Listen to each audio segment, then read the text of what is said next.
All right. Eric, aujourd'hui, on veut démystifier un peu Tequito Rapido, mais surtout Unicorn. Qu'est-ce que ça mange en hiver? Pourquoi ça peut être utile pour des SaaS? Fait que pour commencer, tu veux-tu me faire un petit TLDR de Tequito? Bien sûr, ça me fait plaisir. Écoute, moi, je suis un petit gars du Saguenay. Yes. J'ai tout le temps tripé sur l'informatique là, depuis le début. J'étais au secondaire, puis tout le monde savait que c'était là-dedans que j'allais. Donc, le monde signait mon album en le mentionnant. Là. Donc, c'était sûr que c'était là-dedans que j'allais travailler. J'ai fait une technique en informatique, bac en informatique de gestion. OK. Parce que je me doutais que je voulais pas juste être tech aussi. J'avais le désir de faire d'autres choses. OK. Puis après ça, avec le temps, j'ai fait de la gestion, puis des choses comme ça par après. Avec toujours le désir d'entreprendre un peu. Ouais. Puis sur mon chemin, j'ai croisé aussi ma blonde, OK. une petite chinoise qui m'a sorti de mon Saguenay, qui m'a amené voir la Chine, etc. Wow. Puis je suis un heureux papa d'une petite fille de 8 ans. Incroyable. Je suis très fier. Très cool, dude. Puis quand est-ce que... Parce que tu as été dev, tu as été directeur technique, je pense. t'sais. Directeur logiciel. Directeur logiciel. Fait que tu as occupé différents rôles dans différentes compagnies, mais quand est-ce que tu as lancé Unicorn? Ça fait 7 ans maintenant. OK. Fait que 7 ans, Unicorn. Puis comment tu le... C'est quoi le pitch d'ascenseur un peu pour Unicorn? On se veut des spécialistes AWS. OK. Donc, on aide les entreprises à mieux utiliser les services d'AWS. Donc, on va offrir ça dans 3 catégories de produits, de services différents. Puis AWS, Amazon Web Services. Web Services, excusez, ouais. C'est comme si tout le monde est au courant. Hein. D'un coup, qu'on aide du monde, justement, qui découvre complètement cet univers-là. Exactement. Puis, on va beaucoup travailler avec les compagnies qui sont tech. Les entreprises qui vont vouloir aller un petit peu plus loin là, dans l'utilisation de l'info numérique. Pas juste faire rouler une VM, mettons. Ouais. Puis, fait que, moins 7, faut jamais que je fasse des maths dans une entrevue, là, mais grosso, c'est quoi la date de... Le 10 janvier 2018. Le 10 janvier 2018. Ouais. Puis là, mettons, tout ce qui est infra, tout ce qui est cloud, je suis moins un expert. On en a déjà parlé offline, toi puis moi. Mais dans quel statut de maturité est-ce que AWS était au moment où tu fais comme... Moi, je m'ouvre une boîte pour optimiser ça, pour déployer du stock là-dessus, genre? Je dirais AWS était déjà quand même mature parce que ça a été le premier joueur dans l'info numérique qui a sorti des choses au tout début. C'était 2004, 2005, dans ce coin-là. Puis ils sortaient leur premier service. Puis après ça, ça a évolué énormément. Puis lorsqu'on a starté Unicorn, nous, ce qu'on voyait, c'est le cloud en général prenait de l'expansion. On voyait des nouvelles possibilités avec le cloud. OK. Puis que les entreprises n'étaient pas toutes au courant de comment ça marchait, comment ça pouvait se faire. Puis nous, on était dans le développement sur mesure à ce moment-là, là, où on démarrait. Ouais. Puis on voyait comme le futur s'en va là. Fait que c'est sûr qu'il faut être on board là-dedans. Là. Il faut qu'on se tienne au courant. Fait qu'on a embarqué avec les 3 grands cloud providers au début pour voir un peu comment ça marchait. C'est les Azure, Microsoft Azure, Google Cloud Platform, puis AWS. Fait que vous êtes comme saucé les orteils dans ces différents environnements-là. Exactement. En vous disant, voyons voir ce qui fit le plus avec nous ou ce qui a techniquement le plus de puissance. C'était quoi ton... Le but, c'est de trouver des solutions aux problématiques que nos clients avaient. OK. Puis ils disaient, on veut être capable de scaler plus vite, on veut que ça nous coûte moins cher, on a des événements qui durent une journée, puis après ça, il n'y a plus rien. Fait que comment je fais pour pas que ça me coûte une fortune toute l'année? Puis... Fait que là, on voyait les Cloud Functions de Google ou les Lambda d'AWS. Puis là, on s'est dit, il faut faire ça, il faut aller creuser ça. Puis avec la première année qu'on avait faite, on se rendait compte, AWS est plus loin, il y a plus de possibilités. Puis c'est plus intéressant de travailler dans cet environnement-là. Fait qu'on a décidé de faire focus. Mettons-le pour une fondatrice ou un fondateur plus noob que moi encore par rapport au cloud. Comment tu décrirais ça, l'info numérique? J'ai l'impression que c'est tellement abstrait pour certaines personnes. Comment on le vulgarise, mettons? Genre? Moi, ce que j'aime... une manière qu'on l'explique souvent à des personnes qui comprennent moins, c'est... L'info numérique, ça te permet de t'occuper de moins en moins de choses en tant que compagnie, puis de te concentrer juste sur ton produit. Au début, il fallait que tu gères ton data center, tu gères tes systèmes d'exploitation Windows et autres, il fallait que tu gères ta sécurité, etc. Maintenant, tu peux avoir des machines virtuelles dans le cloud. Après ça, tu veux être capable d'enlever une autre couche, puis une autre couche. Fait que là, c'est comme t'en enlèves à mesure que tu avances, plus tu rentres dans le cloud native qu'ils appellent, plus tu enlèves des couches de gestion. Fait avec les containers, plus besoin de gérer les systèmes d'exploitation. Avec les lambda, t'as plus besoin de gérer tes serveurs. Fait que tu t'enlèves de la gestion de plus en plus. Ce qui fait que tes équipes travaillent uniquement sur ton produit, puis t'arrêtes de perdre du temps avec le reste. Fait que si tu recules de 10, 20 ans, la majorité de ces opérations-là dans le back-end, côté serveur, mettons, que ce soit de la donnée ou de la logique, c'était géré par des équipes complètes, ça vivait sur des machines qui étaient sur place, on-premise, qu'on dit souvent. Puis là, ce que tu nous expliques, c'est que ça s'est abstrait dans le cloud. Mm-hmm. Mais le cloud, ça n'existe pas, c'est juste l'ordi de quelqu'un d'autre. Exactement. Puis ce cloud-là, justement, c'est bien utile, bien pratique. Par contre, si tu sais pas ce que tu fais, tu peux, genre, te tirer dans le pied, puis comment dire? Moi, j'ai entendu des histoires de founders SaaS se ramasser avec des factures annuelles épouvantables. De oui, OK, je ne gère plus cette complexité-là, côté serveur, tout ça, mais man, ça me coûte bien trop cher, ça n'a pas de sens. Fait que, tu sais, c'est des bytes quand même, ces services-là comme AWS, puis il faut un peu que tu saches what the fuck you're doing. Genre. C'est un peu ce qu'on voit là, c'est les entreprises savent pas bien l'utiliser. Puis c'est une bébite complexe et très dynamique, surtout quand tu es dans une entreprise tech, puis tu rajoutes des nouveaux services, tu rajoutes des nouvelles features, tu veux utiliser les nouvelles choses qui sortent. C'est facile de perdre le contrôle. C'est là que c'est important de bien s'outiller, de bien s'organiser pour être capable de garder ce contrôle-là puis d'avoir la tranquillité d'esprit que, oui, j'utilise le cloud, mais d'une manière efficace pour ma business. Puis, une des affaires qui m'intéressait le plus quand on s'est connus, toi puis moi, c'était de voir, genre, OK, bien, c'est quel type de fondateur ou de professionnel en SaaS qui va aller vers vous, mettons? Parce que je me disais, les plus techniques, mettons, vont se dire... Je me souviens de ta question. Je l'avais trouvé direct. Je l'avais aimé. Les plus techniques vont se dire qu'ils vont être capables, après vont-ils avoir le temps, de gérer toute cette infrastructure infonuagique-là par eux-mêmes, mais force est de constater, moi, je check juste les 100, 120, 100, je sais plus quoi, épisodes que j'ai fait. Il y a un paquet de ces founders-là qui sont du zéro technique. Fait que les gens, mettons, qui ont le plus d'équité, de skin in the game puis de pouvoir décisionnel dans certaines compagnies SaaS, il y en a un paquet qui sont zéro technique. Fait que ma question pour toi, c'est, mettons là, que j'ai un menu de qu'est-ce que Unicorn peut faire pour mon SaaS. Ça ressemble à quoi vos services offerts sur ce menu-là? Oui. Ben, en gros, ça va être séparé en 3 catégories. Ouais. Puis, je vais commencer par, mettons, le service professionnel en mode projet ou mandat. Donc là, on va aider des compagnies SaaS ou des funders à faire une migration infonuagique correcte. Il y a une application, il y a besoin de l'amener dans le cloud. Puis, un peu d'un provider, mettons, à l'autre ou de peut-être... D'un on-prem, d'un provider à un autre. OK. OVH ou d'autres qui utilisent déjà. Ils se rendent compte que ça a de limitations, ça ne peut pas auto-scaler comme je voudrais, donc j'ai des enjeux. Il faut que je migre vers un cloud provider qui m'offre ces possibilités-là plus facilement. Comment bien faire cette migration-là pour justement éviter les problèmes que ça va me coûter cher puis que j'aurai pas la bonne architecture pour ce que je veux faire. Fait que ça, c'est le genre de mandats qui sont scopés dans le temps. C'est genre, on a un objectif clair, il faut que notre infrastructure bouge d'une place à l'autre. C'est ça. Puis nos solution architectes arrivent, vont faire un plan. Comment t'as dit, excuse? Solution architect. OK, fait que des architectes de solutions. C'est ça, exactement. Exactement. Okay. Spécialisés là-dedans. Ils vont regarder qu'est-ce que présentement, ils vont faire une bonne revue d'architecture, puis ils vont suggérer la meilleure architecture pour ce qu'on veut faire dans le cloud avec cette application-là. Fait qu'un exemple de genre où le bas blesse, là, puis que quelqu'un doit faire une migration au niveau cloud, c'est, je sais pas, genre, on pogne une quantité d'utilisation de users dans des géographies plus loin, puis là, nous, de la manière que notre infra est faite, ça fait en sorte que, genre... Ça va coûter beaucoup plus cher. Ça coûte trop cher ou c'est trop long. Je donne des genres d'exemples. Mettons.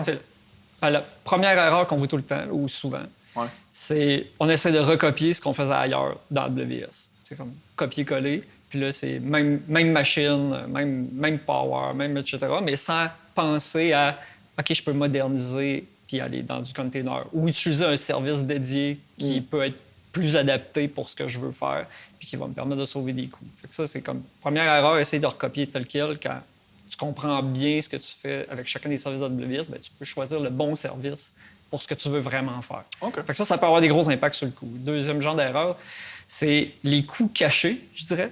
C'est à un moment donné, tu regardes ta facture AWS, tu comprends plus trop ce qui se passe parce que, en fait, tu as des coûts, par exemple, de transfert de data out. Puis là, tu te dis, ouais, mais le transfert, il sort par où? Puis pourquoi il est là, ce transfert-là? Puis là, tu te rends compte, ben, c'est tout simplement que tu as mal configuré tes services. Ils passent par Internet pour revenir dans AWS ou ils passent par Internet pour sortir d'une région d'AWS à un autre ou d'une zone de disponibilité. Puis là, tu te rends compte que tu gonfles ta facture pour absolument rien. OK. Fait que ça, c'est un des services de Que genre, nous, on fait. On dissèque un peu ton build, puis on l'optimise, genre. Exactement. OK. On fait ce qu'on appelle des revues d'architecture, puis ça couvre comme 6 piliers de l'infonuagique. Incluant la performance, la sécurité, le cost optimization, etc. Disons-les, les 6, t'es super cœur. Ouais, là, si tu me pognes, je vais essayer. Vas-y. On a la performance. Yes. Après ça, on a l'efficacité opérationnelle, qui est l'équivalent du DevOps. OK. Être capable d'automatiser tes affaires pour que ça soit efficace. OK. Sécurité. Ouais. Le cost optimization. Ouais. La durabilité dans le temps, que ça soit quelque chose que, si on peut dire, ben, il parle beaucoup d'énergie verte, pas dépenser de l'énergie pour rien. Durabilité dans ce sens-là. OK, OK. Exactement. Nice. Puis là, je pense qu'il m'en manque un, mais j'ai oublié les autres. C'est pas grave, man. 5 sur 6, excellent.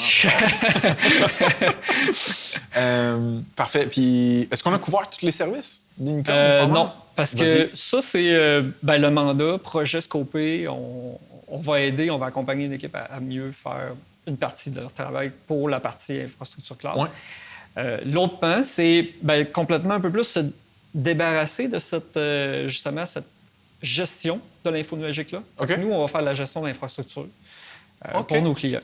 Donc, on a plusieurs compagnies SaaS qui font affaire avec nous pour les aider dans leur gestion de leur infrastructure. Donc, garder à l'œil les coûts en tout temps. Surveiller la sécurité quand il y a un incident ou quelque chose qui lève, quelqu'un qui puisse prendre action rapidement. Ouais. Puis, ça vient avec notre expertise des 7 dernières années, que nous, on a développé des outils pour pouvoir le faire. Il y a beaucoup de compagnies infonuagiques, mettons, qui offrent des services de gestion d'infrastructure, mais qui viennent du monde du MSP, de la gestion d'infra standard. Managed Service Providers. Exactement. Exactement. Puis qui géraient des data centers de clients. Ouais. Puis là, ils arrivent dans le cloud, puis ils sont un peu perdus là-dedans parce que c'est beaucoup plus infrastructure as code. Tu peux aller beaucoup plus loin dans les types de services. Là, tu ne fais pas juste monitorer une machine virtuelle, là, tu peux monitorer un paquet d'affaires. Fait que nous, on a créé un paquet de services pour automatiser ça. Un paquet d'outils qui permettent de savoir, par exemple, d'avance, cette base de données-là, son 10 va se remplir, puis dans 3 jours, elle va péter si on fait rien. Fait que c'est comme c'est préemptif quasiment à ce niveau-là de champ. Mais Eric, mettons, là, je me mets dans les souliers de la fondatrice SAS. Puis là, c'est quel genre de ressources est-ce qu'elle devrait avoir à l'intérieur de sa compagnie pour gérer ce que toi, tu vas gérer avec ces services-là, avec ta team et tout ça? C'est-tu, mettons, une personne temps plein en DevOps? C'est quel genre de titre qui, à l'interne, souvent, va s'occuper de ça? On va le voir beaucoup dans le secteur du DevOps, justement. Les DevOps, ça va souvent tomber dans leur mandat, gérer l'infrastructure qui vient avec l'application. Fait qu'ils vont faire tout ce qui est automatisation du continuous integration, continuous deployment de la solution, mais ils vont faire aussi la gestion de l'infrastructure. C'est dans leur cours que ça tombe de pourquoi que les coûts AWS montent de même, mais que notre croissance est comme pas corrélée. Là. On veut comprendre pourquoi, parce que normalement, on voudrait que ça soit un peu attaché ensemble. Absolument. Donc, nos outils viennent aider ces personnes-là à faire cette gestion-là. On leur donne déjà des... Puis c'est-tu une assumption, puis je veux pas avoir genre un préjugé ou une généralité, mais genre, c'est-tu une assumption que ces personnes-là, souvent en entreprise, la partie de l'infrastructure puis de l'infonuagique, c'est pas leur partie préférée nécessairement à gérer, ou ils ont juste pas le temps? Je pense que c'est un manque de temps, souvent. OK. C'est pas dans les priorités. Jusqu'à temps que ça le devienne, parce que là, la facture, elle lève. Puis la facture qui lève, ça peut être une priorité, mais tu as plein d'autres choses que tu peux faire mieux avec l'info numérique, que tu peux offrir des meilleurs services, que tu peux...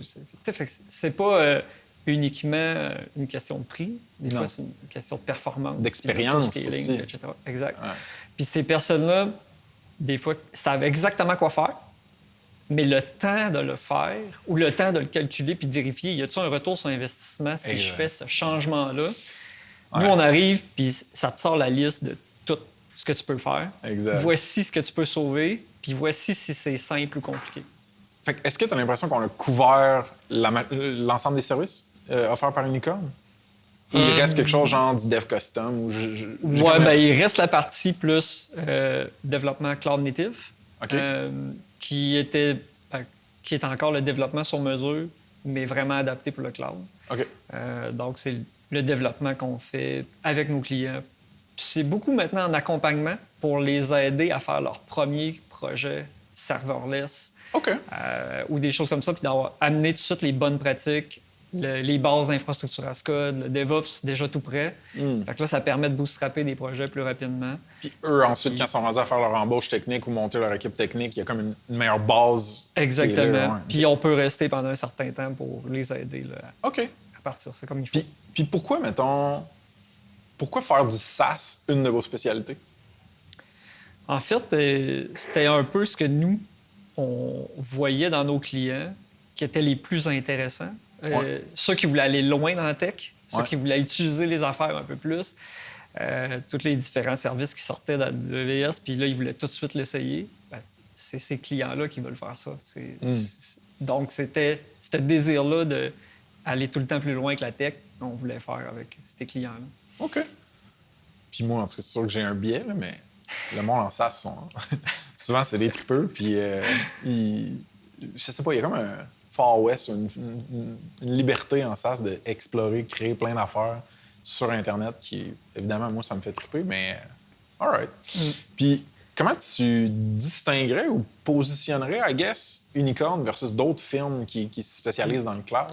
Je n'avais parlé un peu tantôt. Là. Beaucoup de firmes qui travaillent dans le cloud en ce moment, c'est des anciens MSP standards. Ils géraient de l'infrastructure standard. Ils sont excellents à gérer des machines virtuelles, puis avoir des bons outils pour surveiller ça, d'avoir des bonnes alertes, puis de donner le 24/7. Mais quand tu veux aller plus loin, quand tu veux aller dans les détails d'une compagnie tech qui veut vraiment utiliser le service de SQS, de SNS, de Evenbridge ou name it, il y en a 250 quelques. Là. Tu te pognes vite des limites. Puis les solution architectes que tu vas rencontrer, ils sont très bons pour certains services, mais ils ne connaîtront pas beaucoup les autres. Fait que, OK. Puis évidemment, j'imagine que le fait que depuis 7 ans, vous avez pris la décision de vous spécialiser sur AWS fait que quand c'est AWS que tu veux optimiser, vous êtes...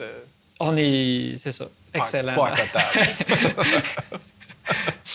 table. Tantôt, tu as parlé de DevOps, mais tu as aussi parlé de serverless. Comment tu l'expliquerais, ce concept-là, de façon vulgarisée? Leave it in. C'est un peu la suite de ce que je parlais tantôt. On a abstrait dans les machines virtuelles la partie qui était le système d'exploitation pour devenir des containers. Une fois que tu veux te rendre encore plus loin, tu vas être capable de dire mon bout de code, là, je veux pas me soucier de ce qu'il y a en dessous. C'est quoi les CPU, c'est quoi la mémoire, c'est quoi comment ça va pouvoir s'auto-scaler, etc. Là. Tu veux t'abstraire de ça et te dire ce petit bout de code-là, là, il va pouvoir rouler, peu importe ce qui va arriver. C'est un peu ça, le serverless, là, le plus basique que je peux dire quand je parle de la partie compute. Fait que c'est vraiment un mode que tu mets ton bout de code, le reste, c'est ton cloud provider qui va s'en occuper. Puis ça ressemble à quoi, le... Juste, peut-être, je rajouterais une petite affaire, c'est que le terme a été beaucoup étiré aussi avec les années. Là. Parce qu'au début, c'était très orienté sur des architectures de développement applicatif qui étaient orientées sur les lambda, les cloud functions, des choses-là de Google. Là, mais avec le temps, ils ont rajouté le terme serverless à tout ce qui est, on peut dire, auto-manage. Ce qui veut dire que, par exemple, tu avais un Elasticsearch que tu voulais gérer ton cluster, etc. Ils ont rajouté des fonctionnalités qui font que maintenant, tu n'as plus besoin de gérer toi-même ton cluster avec quand est-ce que tu as un node qui se rajoute, qui se enlève, etc. Puis que tu veux juste comme avoir un Elasticsearch, puis peu importe ce qui arrive, ça va être géré de la bonne manière. OK. Ben ça, c'est tes services qui ont été nommés serverless parce que tu n'as plus besoin de gérer ce qu'il y a en arrière. Ça s'adapte un peu plus à la demande. OK. Puis là, mettons, aujourd'hui, on a quand même expliqué les services, le type de client avec qui vous travaillez, pourquoi.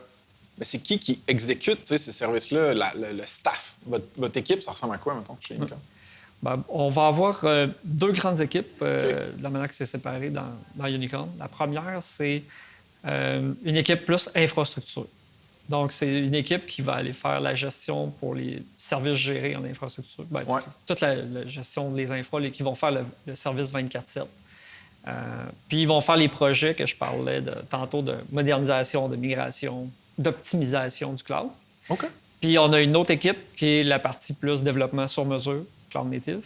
Ouais. Puis là, ben, tu vas inclure là-dedans des gestionnaires de produits, designers, parce qu'on va avoir aussi la partie front-end à faire, des fois, des applications. OK. Vous vous rendez jusqu'à cette bout-là aussi. Ouais. Très cool. Puis vous êtes remote et à Québec, c'est ça, genre, mettons? Ouais. Puis vos clients, eux autres, sont où? Je dirais principalement dans la province de Québec. Mais je te dirais, on a utilisé Québec, Montréal, beaucoup. Là. Ouais. Puis nous, on a utilisé la géographie et le francophone pour se créer un style où on est les meilleurs dans notre secteur. Fait qu'on a vraiment développé le marché du Québec énormément, mais on a des clients en Ontario, aux États-Unis un peu aussi. Puis... OK. Nice.